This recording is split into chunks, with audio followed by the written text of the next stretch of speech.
My beloved brothers and sisters, we all have things in our lives that we desperately want: a job, healing, peace, a spouse, children, forgiveness, success, relief, whatever it may be. But if you want it that badly, then ask Allah, ask Him the way He loves to be asked. When your heart is broken, your eyes are filled with tears, and the world gives you no answers, that is not the time to give up. That is the moment to turn to Allah with full conviction, not just a passing dua with a distracted mind. No, ask like someone who knows that only Allah can give. My beloved brothers and sisters, when you raise your hands to the skies and you say, Ya Allah, let your heart be filled with conviction. Let it be filled with certainty, not doubt, because you're not asking someone who might respond. You are asking Ar-Rahman, the most merciful. You are asking Al-Mujib, the one who always responds.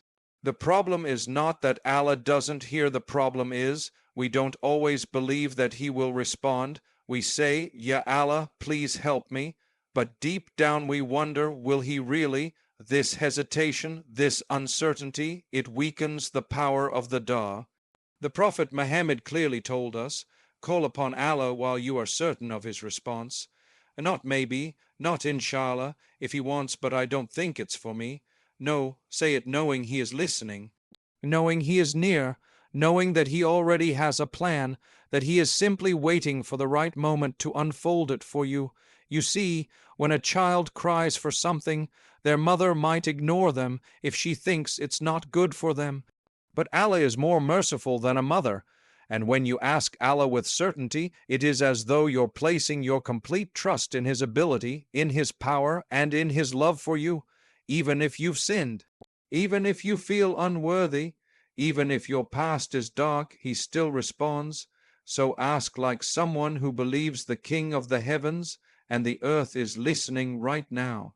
Ask like someone who knows that the one who gave to Musa in the middle of the sea, who saved Yunus from the belly of the whale, who protected Maryam in her solitude, is the same one who is listening to your heart at this very moment.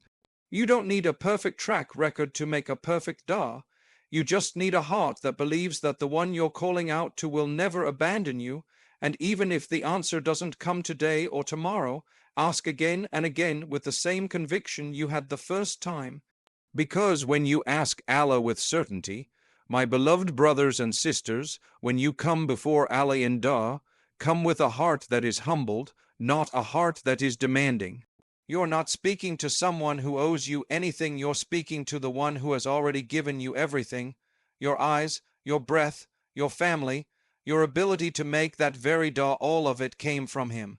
So how can we ever approach Him with arrogance or entitlement? You see, some of us, we make dua like we are negotiating a deal. Ya Allah, I've been praying, I've been good, I left that sin, why haven't you given me what I want? But my brothers and sisters, this is not the attitude of a true servant of Allah. When we speak to Allah, we don't demand, we beg. We don't say, why me? We say, Ya Allah, forgive me. The more broken you are before Him, the more beloved you are to Him. Look at the prophets, the best of creation. Did they ever act entitled? No. They cried, they humbled themselves, they admitted their weakness. Yunus said, there is no God but you, O Allah. I was from the wrongdoers. A Zachariah, a prophet, made dua for a child for years. And how did he ask? He said, my bones are weak, my head is grey, but I have never been unblessed in my call to you, O Allah. That's humility, that's adab with Allah. Sometimes we become impatient and say, I asked, and Allah didn't give me anything, but do you know something? That statement alone shows that we think we deserve something just because we asked, as though we're doing Allah a favor by making dua. But dua is not for Him, it's for you. It's a sign that your heart is still alive, that you know who is in control, that you know you are nothing without Him. So when you raise your hands, come as a needy beggar, not as someone coming to collect a payment. Say, Ya Allah, even if you don't give me what I'm asking for, I will still ask, because I am your slave and you are my Lord. That level of submission, that level of humility is what Allah loves. And it is in that moment, my beloved brothers and sisters, One of the greatest mistakes we make when it comes to dua is that we only ask Allah when we're in trouble. When the heart is heavy, when the tears are flowing, when the world crashes down, then we remember to cry out, Ya Allah, please help me. But what happens when things are smooth again? We stop, we forget. We delay, we act like we don't need Him anymore. Let me tell you something powerful. Your dua is not just a reaction to hardship. Your dua is a relationship with Allah. It's a sign that you remember Him in both ease and difficulty. That your connection with Him is not seasonal, that it's not based on your mood, but on your need for Him, and you always need Him. Even when everything is going well, your health, your wealth, your family, your peace continue to ask. Ask Him to protect those blessings. Ask Him to increase them. Ask Him to preserve your heart and your iman. The Prophet said, the most beloved of deeds to Allah are those that are done consistently, even if they are small. This includes your dua. You see, when you're consistent in your dua, it shows that you're serious, that you're sincere, that you're committed. It shows that you're not just using dua as a tool to escape difficulty, but as a way to build your connection with the Creator. Would you talk to someone you love only once in a crisis and then disappear? Of course not. So why treat Allah that way, and don't get tired of asking? Shaitan will whisper, you've already asked so many times, nothing's changed. Ignore that voice. Allah never tires of your voice. He loves it when you come back to Him again and again. In fact, the more you ask, the more He draws you closer to Him. The door of people closes when you ask too much, but the door of Allah opens more. So make it a habit every day, after every salah, in sujud, before fajr, when you're walking, driving, or lying in bed. Keep whispering to Him. Keep pouring your heart out. Keep mentioning your hopes, your pain, your dreams. Even if it's the same dua every day, even if nothing has changed yet, because every time you ask, you are planting a seed, and one day, when the time is right, my beloved brothers and sisters, dua is powerful. It is a weapon of the believer. But dua alone, without action, is like a bird with one wing, it won't fly. You cannot ask Allah for something and then sit back waiting for it to drop into your lap without moving an inch. That's not how it works. Yes, Allah is Al-Qadir, capable of all things. Yes, He can say be, and it will be, but you have a role to play. You see, if you say, Ya Allah, grant me a job, but you haven't made a single effort to apply, to polish your skills, to go out and look, what are you really saying? Are you sincere in your request?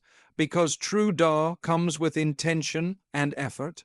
You tie your camel and then you trust Allah. You knock on every door and then you raise your hands and say, Ya Allah, open the right one for me.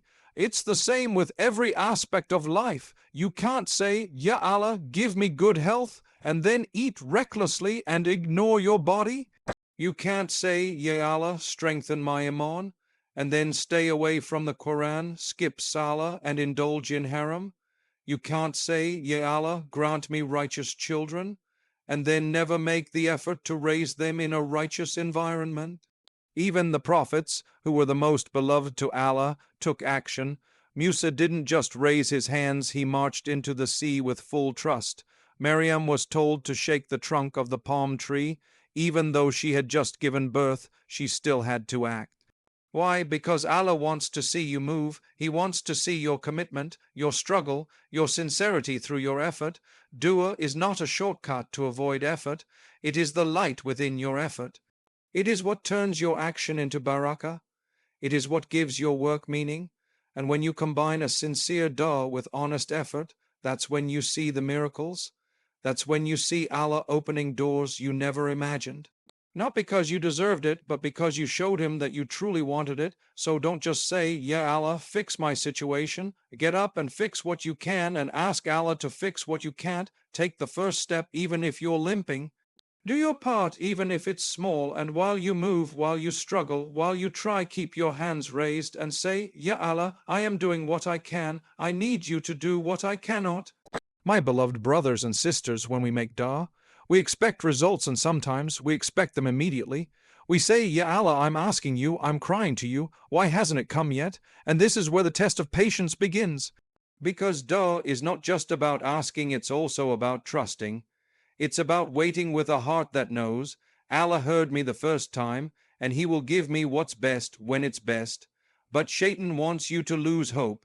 He whispers, you've been making dua for months, for years, nothing has changed. And that's when some people give up. They stop asking. They feel like maybe their dua wasn't good enough. Maybe Allah doesn't love them. But my dear brothers and sisters, that's not true. The delay is not a rejection. The silence is not abandonment. The waiting is part of the answer. Remember, Allah is Al-Hakim, the most wise. His timing is perfect. And sometimes He delays what you're asking for because He's preparing you. Maybe the thing you're asking for is amazing, but you are not ready for it yet. Maybe He's building your patience, your strength, your reliance, your character. Maybe what you think is a delay is actually protection. Maybe it's a redirection.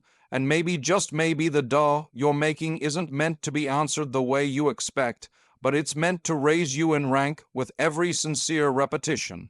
Look at the Prophet Yub, he was tested for years. His wealth, his family, his health all taken from him, but he didn't lose hope. He didn't complain.